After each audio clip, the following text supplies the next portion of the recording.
vamos falar de Romanos 6, né? Vamos ler aqui e vamos comentar, tá bom? A graça que livra do império do pecado. Que diremos, pois? Permaneceremos no pecado para que a graça abunde? De modo nenhum. Nós que estamos mortos para o pecado, como viveremos ainda nele? Ou não sabeis que todos, quando formos batizados em Jesus Cristo, fomos batizados na sua morte, de sorte que somos sepultados com ele, pelo batismo na morte, para que, como Cristo foi ressuscitado dentre os mortos, pela glória do Pai, assim andemos nós também em novidade de vida. Porque se somos plantados juntamente com ele na semelhança da sua morte, também o seremos na sua ressurreição. Sabendo isto, o que nós, homens velhos, foi com ele crucificado, para que o corpo do pecado seja desfeito, para que não servimos mais ao pecado. Porque aquele que está morto está justificado do pecado. Ora, se já morremos com Cristo, cremos que também com ele viveremos. Sabendo que, tendo sido Cristo ressuscitado dentre os mortos, já não morre, a morte não mais tem domínio sobre ele. Pois quanto a ter morrido, de uma vez morreu para o pecado, mas quando a viver, vive para Deus. Assim também vós considerai-vos certamente mortos para o pecado, mas vivos para Deus, em Cristo Jesus, nosso Senhor. Não reine, portanto, o pecado em vosso corpo mortal, para lhe obedecerdes em suas concupiscências. Nem tampouco apresentai-vos vossos membros ao pecado, por instrumento de iniquidade, mas apresentai-vos a Deus como vivos dentre os mortos, e os vossos membros a Deus como instrumento de justiça, porque o pecado não tem domínio sobre vós, pois não estáis debaixo da lei, mas debaixo da graça. Pois que pecaremos porque não estamos debaixo da lei, mas debaixo da graça? De modo nenhum. Mas não sabeis vós que a quem vos apresentardes por servos para lhe obedecer, pois sois servos daquele a quem obedeceis, ou do pecado para a morte, ou da obediência para a justiça. Mas graças a Deus que, tendo sido servos do pecado, obedecestes de coração a forma de doutrina a que fosse entregues. E, libertos do pecado, foste feitos servos da justiça. Falo como homem, pela fraqueza da vossa carne, pois que, assim como apresentaste os vossos membros para servirem à imundícia e à maldade para a maldade, assim apresentais agora os vossos membros para servirem à justiça, para a santificação. Porque quando ereis servos do pecado, estaveis livre da justiça. E que fruto tinhais então das coisas de que agora vos envergonhais?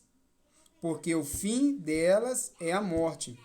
Mas agora, libertos do pecado e feitos servos de Deus, tendo o vosso filho frutos para a santificação e por fim a vida eterna. Porque o salário do pecado é a morte, mas o dom gratuito de Deus é a vida eterna em Cristo Senhor Jesus.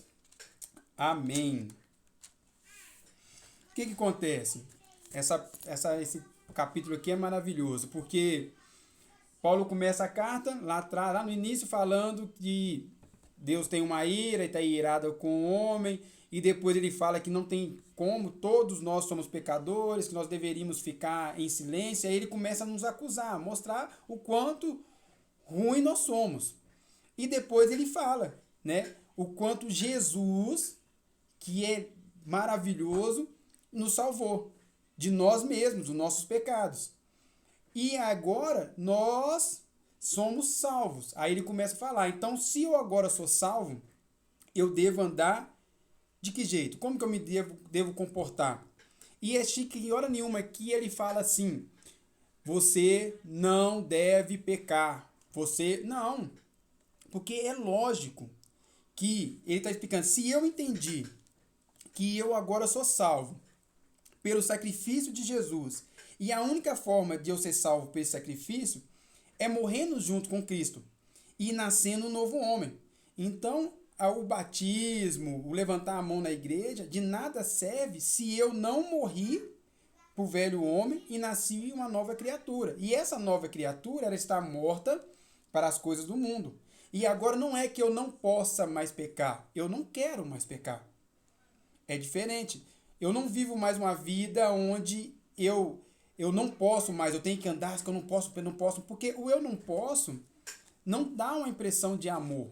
O eu não posso dá uma impressão de que agora eu tenho um jeito de andar que não é o que Deus quer. Ele sempre usa a analogia de tratar a igreja como uma noiva. Então vamos levar isso para o casamento. Imagina só que eu sou casado e que eu vivo uma vida onde eu não possa trair a Camila.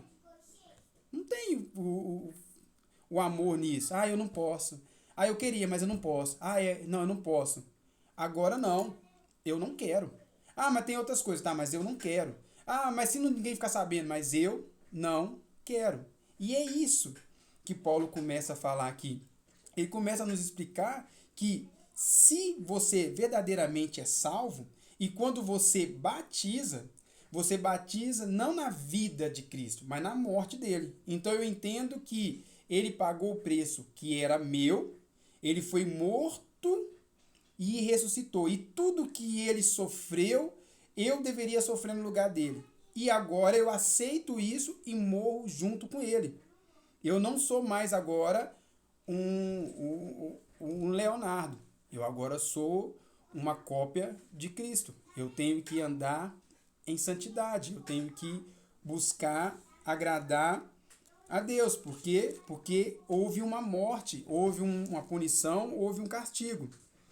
Então, nós hoje somos novas criaturas. Não porque eu não posso.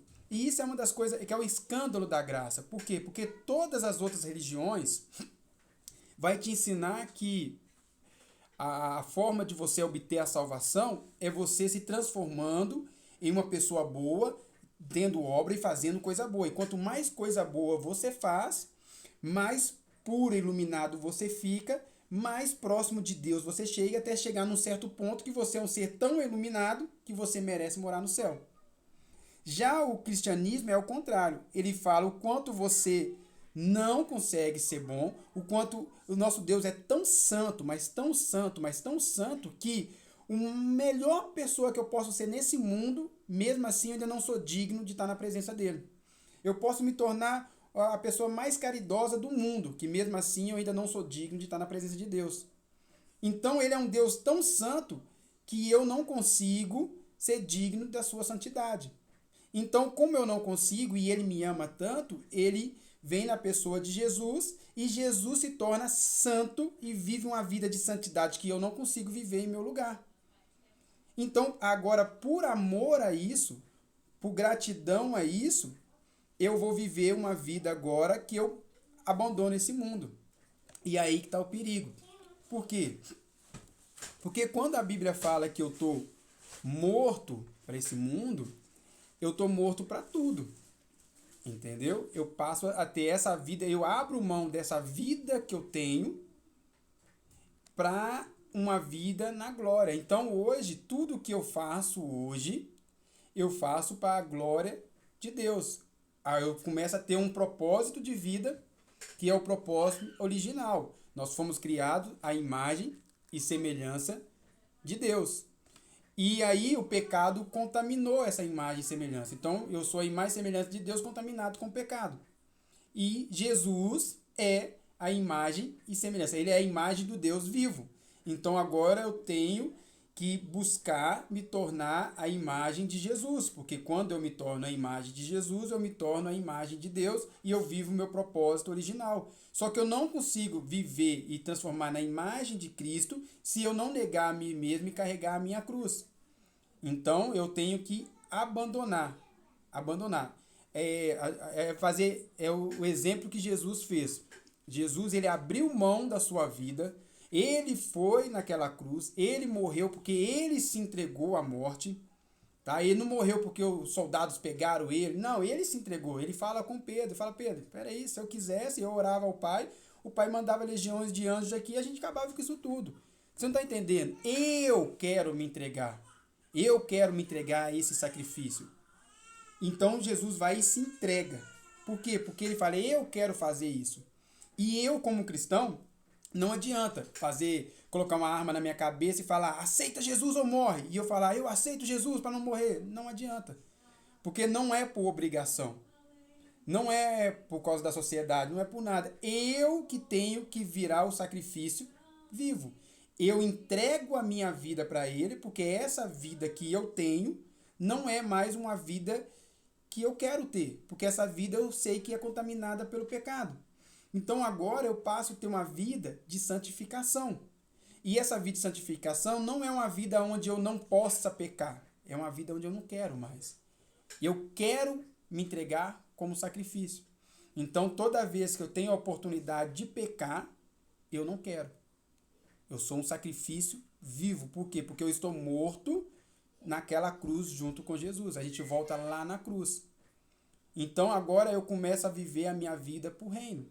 E quando eu falo viver a vida por reino, eu não falo viver a vida só dentro da igreja, que também é importante. A igreja, com I minúsculo, que é a nossa comunidade ali, né? Ela é muito importante, ela precisa estar aberta, ela precisa de cuidado, ela precisa de pessoas que fazem parte dos departamentos, pessoas que limpem, pessoas que preguem, é muito importante. Mas eu tenho uma missão ainda maior. Eu faço parte da igreja com I maiúsculo, que é a igreja que vai subir com Jesus.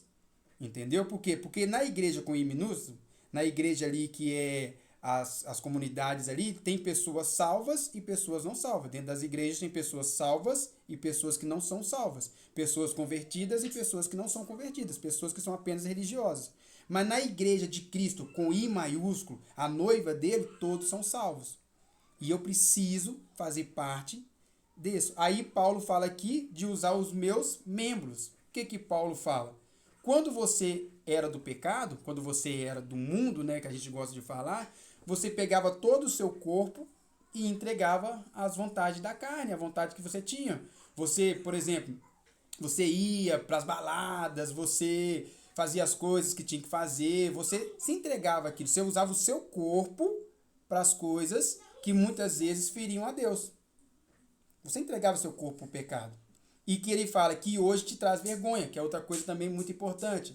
Que se seu passado, se você descobre que as coisas que você fez feriam a Deus, que com certeza, mesmo a pessoa que fez pouca coisa, várias coisas que você fez ali em pensamento, tudo feriu a Deus, e você não se envergonha disso, pelo contrário, você fala dessas coisas do passado com alegria, é bem provável que você não se arrependeu. Por quê? Porque deveria trazer vergonha. Quando eu lembro do meu passado e falo: cara, como que eu pude pensar assim? Como que eu pude fazer isso? Como que eu pude ferir a um Deus que me ama? Eu deveria ficar com vergonha de ter usado o meu corpo. O que é o nosso corpo? O nosso corpo é o templo do Espírito Santo. Eu ter pego o templo do Espírito Santo e levado à imundície. Mas agora que eu me converti, que eu sou uma nova criatura, eu tenho que pegar o templo do Espírito Santo e usar para a obra. Usar para as coisas de Deus, tanto dentro da igreja quanto fora. Não é simplesmente aceitei. O cristianismo, ele não é assim: eu aceito a Jesus, viro cristão, subo uma montanha, fico isolado de todo mundo, porque aí a chance de pecar é bem menos, né? Sem televisão, sem rede social, sem nada, até o grande dia que Jesus vem voltar, vem me buscar ou eu morro. Não é assim que funciona. Agora eu aceitei a Jesus, me transformei, pego a minha cruz, sigo, nego a mim mesmo e agora eu uso o meu corpo para a obra. Eu uso o meu corpo para as coisas de Deus. Porque o meu corpo agora voltou a ser o que Deus planejou lá no início, morada do Espírito Santo. Então hoje eu tenho o Espírito Santo dentro de mim, tá? Não vamos confundir com o batismo com o Espírito Santo. Todo cristão convertido, ele tem o Espírito Santo. Então, todo mundo se converteu de verdade, ele se converteu mesmo, ele recebe o Espírito Santo para quê? Porque agora eu passo a ser a morada de Deus aqui na terra, do Espírito Santo. E agora eu passo a viver uma vida onde eu uso os meus membros, o meu corpo, para a glória de Deus. E tudo que eu faço para a glória de Deus. E tudo é tudo. O meu trabalho tem que ser para a glória de Deus. Não é trabalhar na igreja. Mas não interessa qual é a minha profissão. Eu tenho que fazer a minha profissão para a glória de Deus. Entendeu? Se sou motorista, eu tenho que dirigir para a glória de Deus. Tudo, tudo, tudo.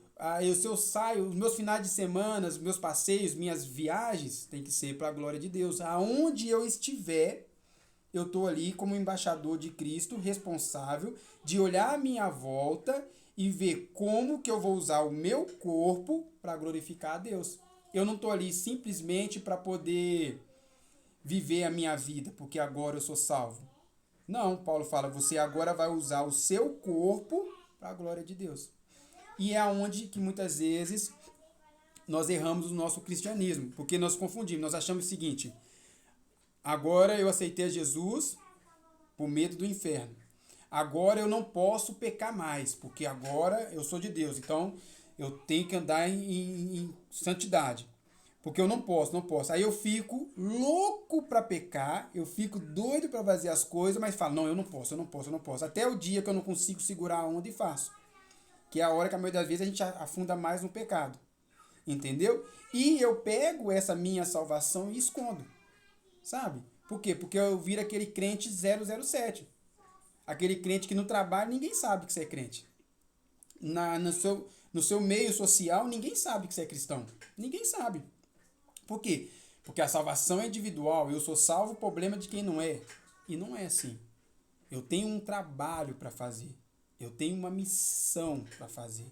Eu tenho agora que usar o meu corpo para esse trabalho, para essa missão. Eu não sou agora simplesmente um ser que vive, que ganhou a salvação e agora eu vivo a minha vida.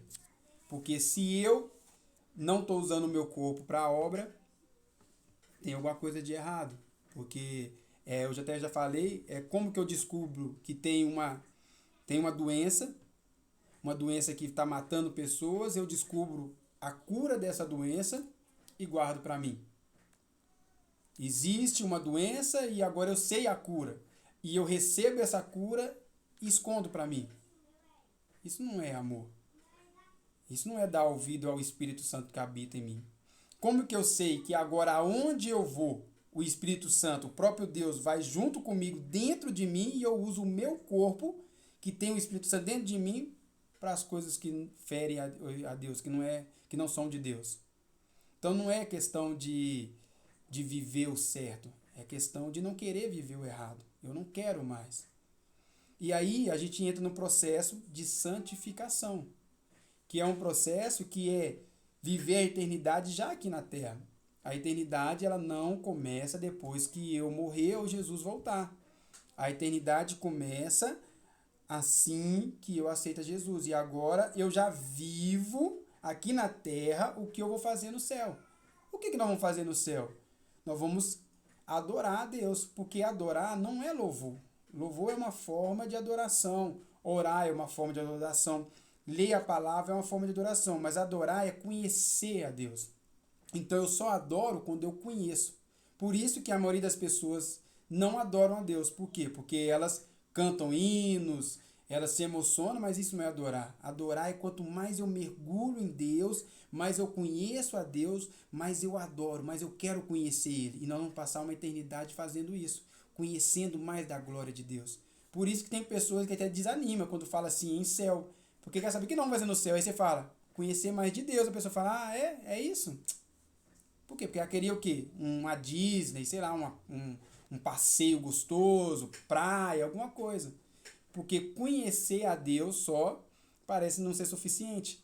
Já que nós fomos feitos para isso, para ter intimidade com Deus. Então, o meu coração na santificação, cada vez que eu entro nesse processo, vai batendo mais forte para conhecer mais de Deus, para ser mais de Deus, para me transformar mais de Deus, a ponto de fazer igual Paulo falou: olhem para mim, sejam meus imitadores, assim como eu sou de Cristo.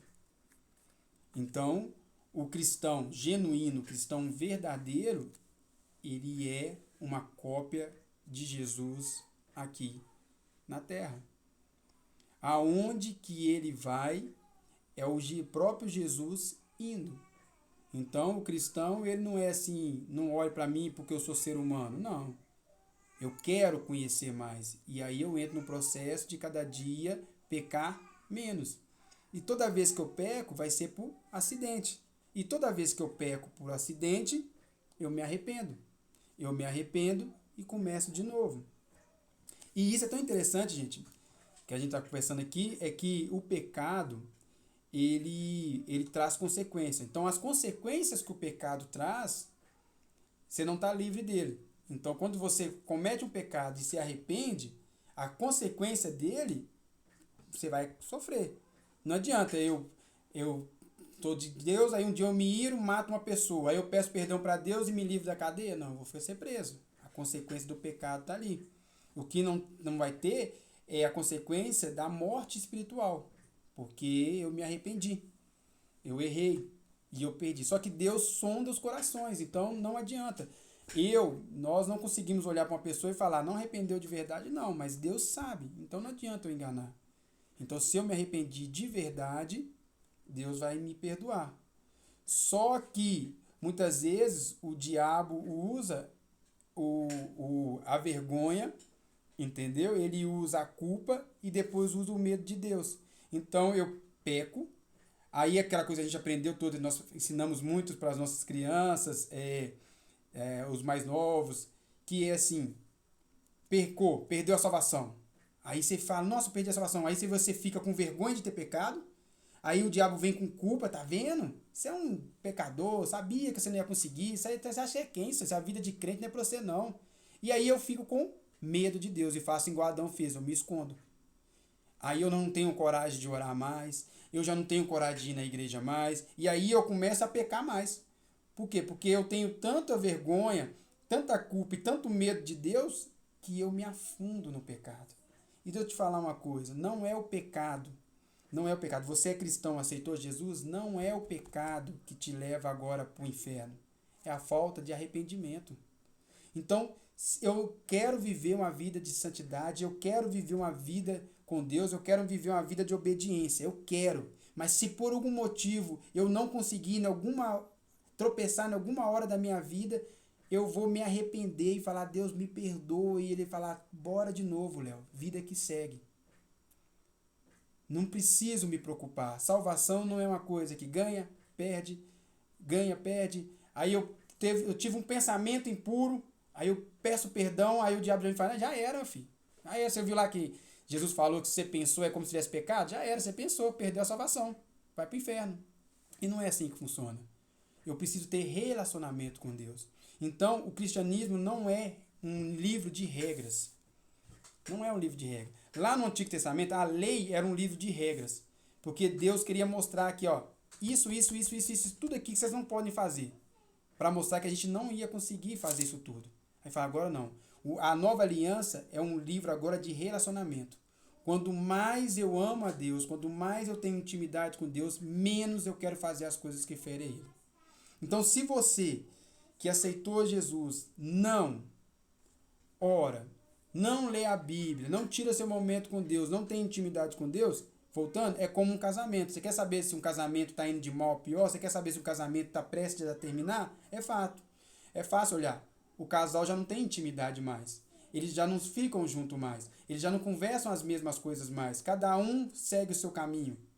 É um casamento que já praticamente terminou. Eles têm uma aliança ali, mas não tem mais um casamento. E a mesma coisa é com Deus.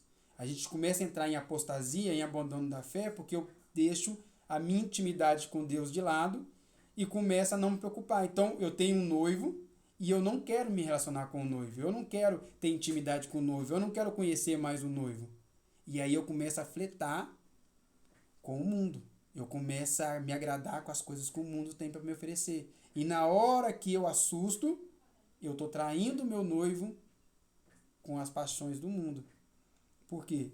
Porque um casal que tem intimidade, um casal que tem cumplicidade, a chance de ter traição aqui é quase nenhuma, zero. Um casal que não tem cumplicidade, um casal que não tem intimidade, é um banquete fácil para uma vida de adultério.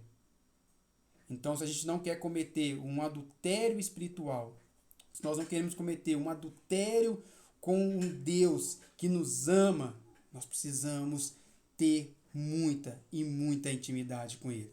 Quanto mais intimidade que eu tenho com Ele, mais eu quero Ele. Mais eu conto os segundos com o dia que eu vou encontrar com Ele. Amém? Então, que possamos entender que nós fomos amados, nós somos amados e que nós entregamos a nossa vida para Ele e que agora nós não seguimos mais regras, nós seguimos amor. E o amor me faz obedecer às regras. O amor me faz obedecer à palavra. Eu não vivo debaixo da lei, mas eu sigo a lei porque o amor me faz agradar o meu amado. Amém? Vou orar então para a gente terminar. Tá bom, gente? Deus, obrigado, Pai, por essa palavra. E nos ajude, Senhor, a Te amar verdadeiramente, Pai. Não o amor sentimento, Pai, mas o amor ágape, o amor sacrificial, Pai. Que nós podemos entregar a nossa vida a Ti, ó Pai. Que nós podemos abrir mão, ó Pai, das nossas vontades, dos nossos desejos, para Te querer, Pai, para Te buscar e ter intimidade, ó Pai. Nos faça arder no nosso coração a vontade de estar na Tua presença. Que possa arder no nosso coração a vontade de estarmos íntimos contigo, ó Pai. Que paramos de pensar nessa vida de não poder e passamos a viver uma vida de não querer. De não querer desagradar a Ti, ó Pai. De não querer viver uma vida que não Te agrada. De poder usar todo o nosso corpo, Pai, para Te glorificar e para fazer as coisas que Te agradam, Pai. Porque nós queremos viver e ser verdadeiros adoradores e Te adorar em espírito e em verdade para todo o sempre, até aquele grande dia que vamos encontrar contigo lá na glória, ó Pai, e vivemos assim toda a eternidade. Amém. Amém. Boa noite. Fica com Deus e até a próxima, gente. Boa noite, gente. Boa noite, tchau. Tchau, tchau.